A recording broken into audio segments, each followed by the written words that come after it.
Hello, everyone.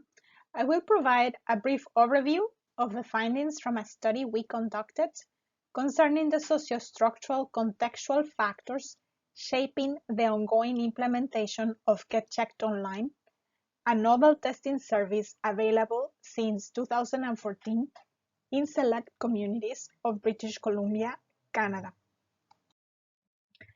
The GetCheckedOnline context study set out to investigate the contextual obstacles and opportunities shaping the implementation of GetCheckedOnline, or GCO, and what it takes to implement and expand online sexual health services in fair and sustainable ways. GetCheckedOnline is a service that allows users to test for syphilis, chlamydia, gonorrhea, HIV, and hepatitis C. It is a publicly funded service provided by the BC Center for Disease Control. Users are not required to provide personal health numbers to access testing. And it is a virtual extension of the in-person provincial STI clinic. We conducted an institutional ethnography, which is a critical research approach that examines people's everyday actions and work practices to understand social and institutional relations. Qualitative data was collected between April 2019 and February 2020. It consisted of interviews with provincial and regional stakeholders, including service implementers and public health decision makers, observations of service planning and operations meetings, and review of key texts central to the everyday work activities of implementers. GCO has had 4 overlapping and interrelated implementation phases from 2019 to the present. The study findings focused on the first and second scale-up phases of implementation. First, the provincial 2012 HIV framework from Hope to Health emerged as central to the tasks of implementing sexual health services. We uncovered a disjuncture in implementers' continued task of extending the regional reach of innovative STBBI programming.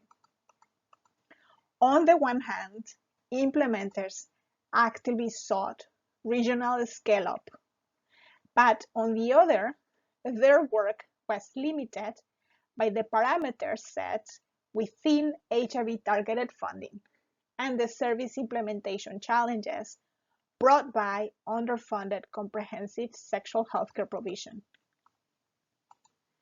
During the first scale-up phase, between 2014 and 2016, the provincial HIV framework enabled implementers to create a space for GCO's scale-up, provided the financial and operational means for a scale-up, encouraged innovative programming, helped implementers fill in testing and health service gaps.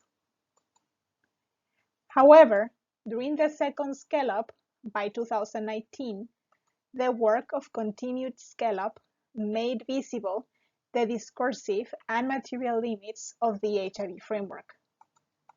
Implementers were able to draw on the work of existing interdisciplinary Stop HIV teams formed for the rollout of the HIV framework for GCO's scale-up.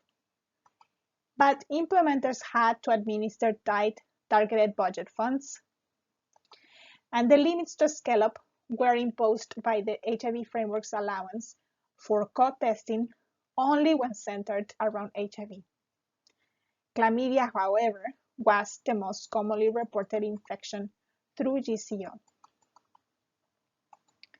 So the findings indicate that targeted policy premised on biomedical HIV exceptionalism paradoxically opens opportunities for a scale-up of STBBI programming while closing other possibilities over the implementation cycle.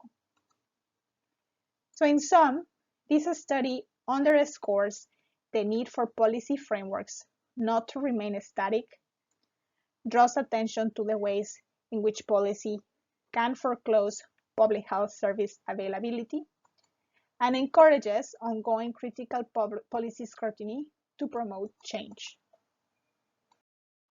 Thank you.